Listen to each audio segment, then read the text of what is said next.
morning. I'm Mark Child, CEO of Condor Gold PLC. We're London and Toronto listed. We have 2.4 million ounces of gold in Nicaragua, a very high grade at 4 grams. Half of that is open pittable, half of it's underground. We've completed a bankable feasibility study on the main pit, which is about 40% of the ounces. And we have 3 production scenarios, from a 82,000 ounce of gold a year from a reserve case to 120,000 open pittable from adding in feeder pits, to 150,000 ounces. We're fully permitted to construct and to operate. We bought all the land. Mark, great to see you here. Lovely. You've travelled from my neck of the woods to be here today. Lots of meetings lined up, obviously. You're in, how do you describe the mode you're in? Because you packaged up quite a nice little project there, talking to people about buying it. That's right. That's the name of the game. We've appointed an investment bank to buy the project. Yeah. That's Annum Partners, and they're running a formal sale process. So, But to get there, because we're in Nicaragua, which isn't the easiest jurisdiction, we've got to de-risk. We've de-risked the project as much as we practically can. Right. And the big de-risks are getting up to a bankable feasibility study of plus or minus 15% accuracy, getting all the permits, so someone doesn't have to do that, to construct and to operate, buying all the surface rights for $4.5 million, so 55 plots of land. And we bought a segment as well, which we brought into the country. So it's really shovel ready. And that I think that's, the more risky you are, the more you've got to put it on the plate for someone. Right. Now let's start with the number one topic that's always front of conversation, which is the Nicaragua element. People have a historic view of perhaps what that is like in country, what it means for doing business in country, what it means for foreign direct investment in country. So what's going on over there? Well, just before this, I had 2 weeks in Nicaragua, so quite well positioned to talk about it. And I've been CEO for 14 years down there, and taken it from the first drill hole to where we are. So the government is very supportive of mining. Under the current presidency, when he started, gold was number 12th export. It's now the number one export in US dollar terms. Okay. And where's that gold coming from? That gold is coming from 4 producing mines, predominantly, all 100% owned by Canadian companies. Okay. The government has a very good permitting structure. You get the permits for 25 years, both exploration and exploitation. And it's very clear with the environmental issues what they want. There's a big workforce there because it's the biggest export. Mm-hmm. And they're encouraging mining, and that's why they've helped to fully permit our project. At the political level, Nicaragua gets bad press due to the lack of free and fair elections. There are US sanctions on the country, and all this is public knowledge. So we found running this sales process which we're in more challenging because it's not sitting in the States. If this project was sitting in Canada or Nevada, it would have gone in a couple of months. Right. So if you look at, you mentioned with sanctions, that's always a nasty word to mention, especially if it's by the United States. Does that prohibit US funding or groups looking for dollars to be able to buy into a project like this? I mean, how do the other 4 companies operate in country then? Well, it's a good question. The sanctions, and we've taken legal advice from Washington-based sanctions specialist lawyers, and the sanctions are what's called list-based sanctions. So if you're on the list, you're sanctioned. Okay. And the list-based sanctions apply to most of the ministers and the government and the judiciary and various other parts of the establishment there to try and encourage them to open up for free and fair elections as the United States sees them. Right. The producing gold mines of Calibre Mining, Mako Mining, Mineros, all TSX listed, don't have any sanctions on them. They're not on the list. Right. The currency is fully convertible, so you can get your money out, which is what some of them are doing to build mines in Canada right now. So that's how the sanctions work. Okay, so in terms of the other impediments that you've been carefully working your way through, obviously permit, critical. That's taking a long time to get in place. I mean, what were the kind of the big hurdles that you had to overcome there? We started off permitting one of the main pits about 8 years ago. At the time, the advice we had was to do some resettlement. Mm-hmm. And that didn't work, and I quickly realised that, and we stopped that permitting process. Yeah. And because the community that was nearby didn't want to move.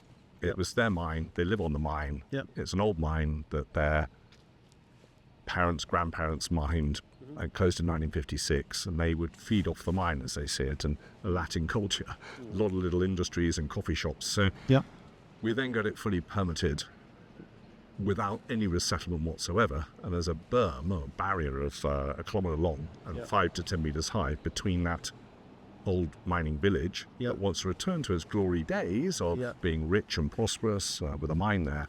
So that was one of our biggest challenges. Beyond that, there are no technical challenges. So there's 6 times more water than the mine needs. There's an aquifer down there. The metallurgy is fantastic. It's 91% metallurgical recovery. There's workforce locally. There's no problem with the geotechnical. There's no fatal flaws on the project from a technical aspect. Right. It's relatively easy. So the mining engineers tell me. Right. Okay. So the social aspect you're talking about, they're mining people. Yeah. Federally, you're saying is some political challenges in terms of international relations, but their view is we want miners in country. Get that? How do locally, in terms of that kind of things like environmental, that's been a big topic. Globally, it has done. How does Nicaragua break down in terms of that? Well, I think there's 2 aspects. There's what the Ministry of the Environment and the government wants to do, and they're pretty strict on it. Yeah. And then there's how does the company want to operate as a UK incorporated, London-listed, Toronto-listed company.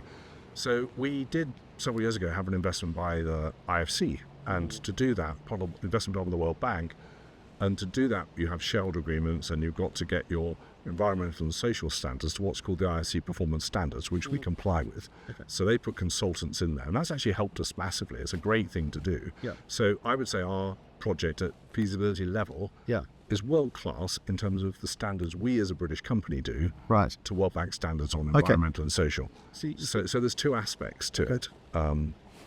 Okay, I guess what I wanted to get to is kind of commercial element, right? Yeah. You've kind of got a process going with annum in terms of trying to find a buyer here. What are you like?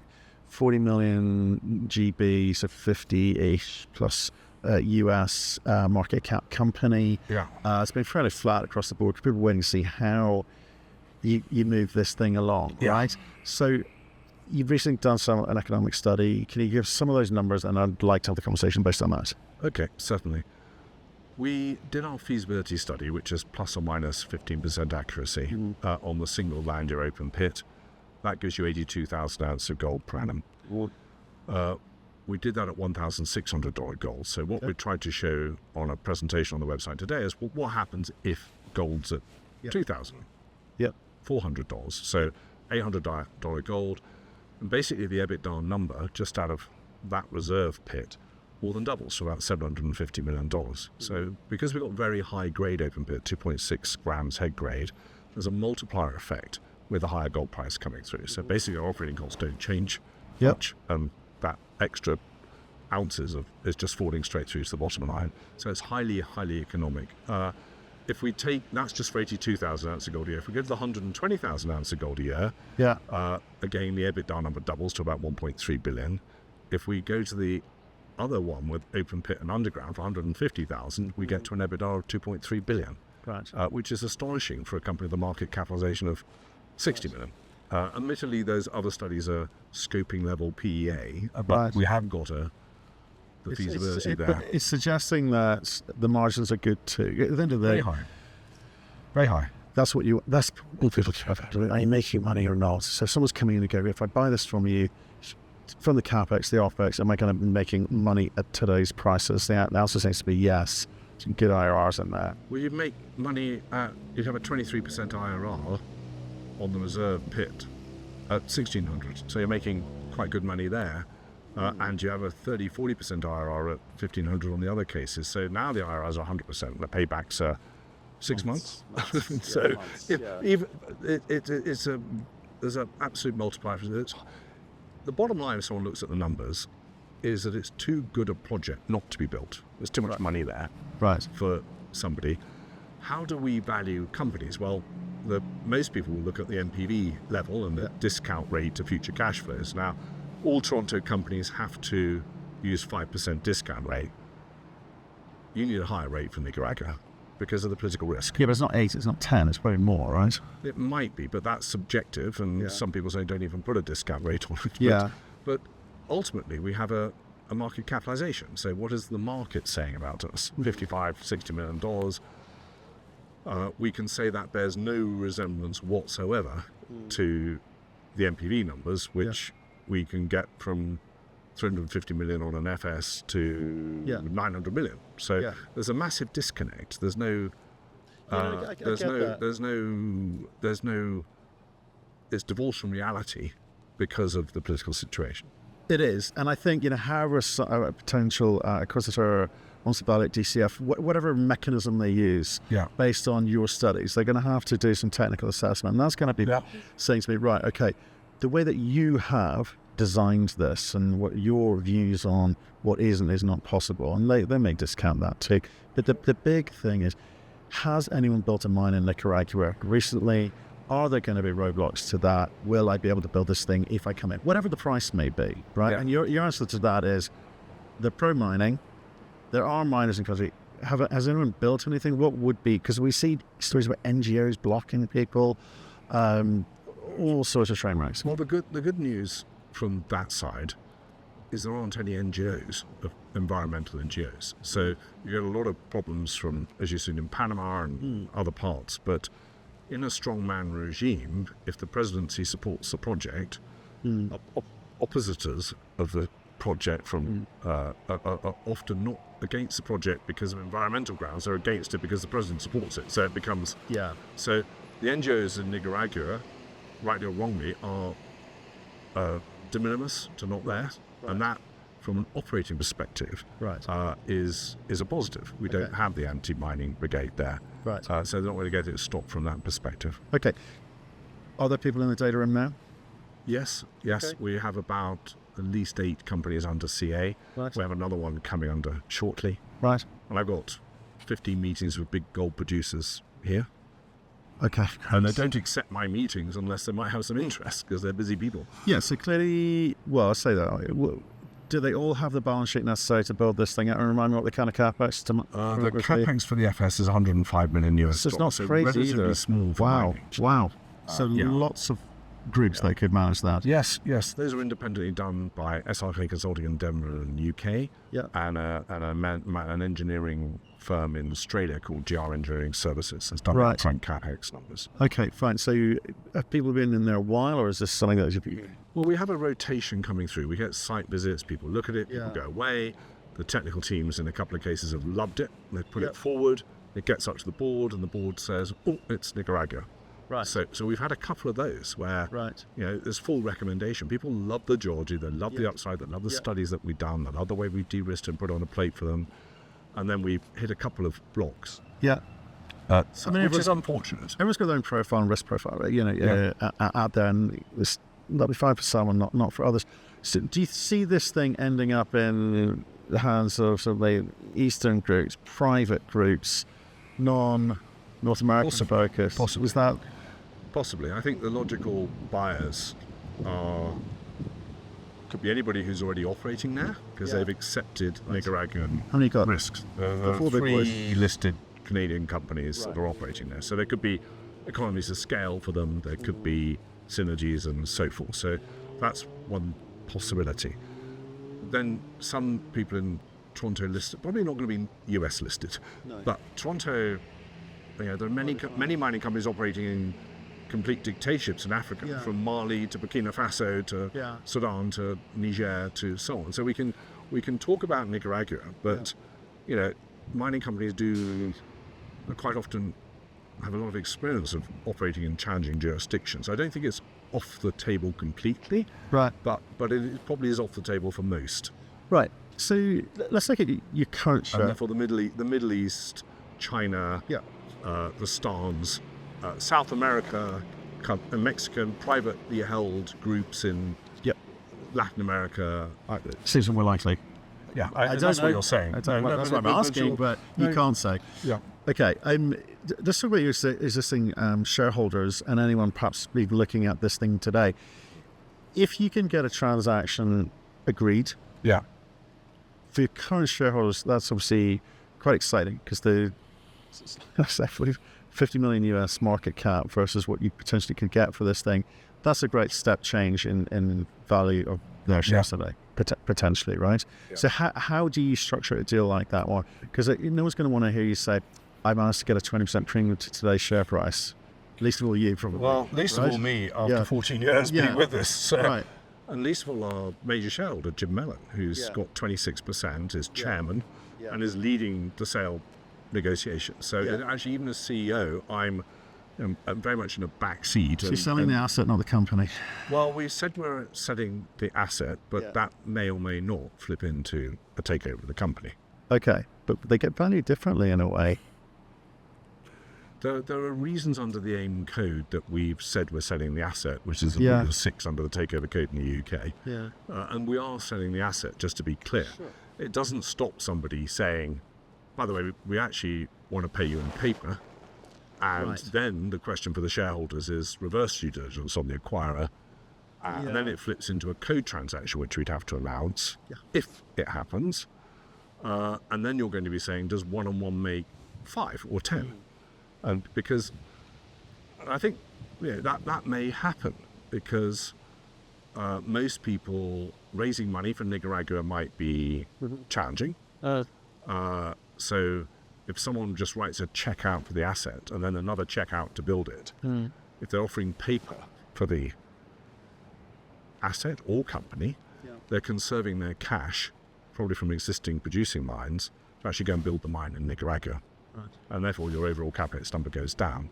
So we'd have to look, if that happened, you'd have to look very carefully at the reverse due diligence. Yeah. Of who are you getting into bed? Yeah, no, I get that. So I guess it's been a sort of frustrating process for you because you kind of end up with this nice little packaged project, nice little bows on it and everything ticked off. Have not seen the value attributed to any of that. It feels. Yes. How long does the sale process go on for? Well, that's a good question. I mean, and what do you want at the end of it, right? But because if you don't get the number that you're looking for, do you just keep going? Or do you think? The only reason we haven't sold it so far is because we haven't been able to agree on price. Okay. We've had a number of cheeky bids, serious cheeky bids coming in. Yeah. We've had a number that have come through at higher prices, materially higher than the current market cap, say, as a benchmark. Yeah. Materially higher. The chairman has been very positive on the gold price for the last 3 years, and the Master Investor Conference he's been he's right, shouting out on gold when it was $1,600 an ounce. Mm-hmm. And 2,570-ish today, he's got that call absolutely right. And I just encourage you to look at the presentation on the website today, where this multiplier effect comes through, where EBITDA numbers double across the board on the 3 production scenarios I mentioned, the IRR numbers go up 3 times, and the payback goes down to 6 months. So it's too good a project not to be built. I think that, how long do we, so I think it will be sold, and we're confident of that. We're also in quite an advanced stage with some of those conversations. Right. We could wake up in the next few weeks, months, and find that someone actually says, right, well, we're actually increasing our price. Here's what you want. Yeah. But Jim's quite determined not to allow this to go on the cheap. And he will turn around and say, well, I'm actually worth $1.5 billion. I can keep this going. So to answer part of your question, it's really a question for him. Right. But so far, we're very fortunate as the other minority shareholders to having somebody who's prepared to support the company until we get the right price for all shareholders. That's the emphasis, is for all shareholders. How's he supporting it? Is it any? Well, he's been participating in all the financings for the last 5 years. He exercised some warrants recently for $500,000. Okay. So financially, his stake has gradually increased to 26% through equity. Right. Okay. And there's no debt. The project's completely unencumbered by debt or streams or to make it attractive to a potential buyer. Okay. So very simple proposition. If we get the right price, we're in a position to sell it. That's So right. there'll be no other demands from the buyer. With all the information's there that needs to be there. So we just sit back and wait for you to let us know what's happening. That's right. That's right.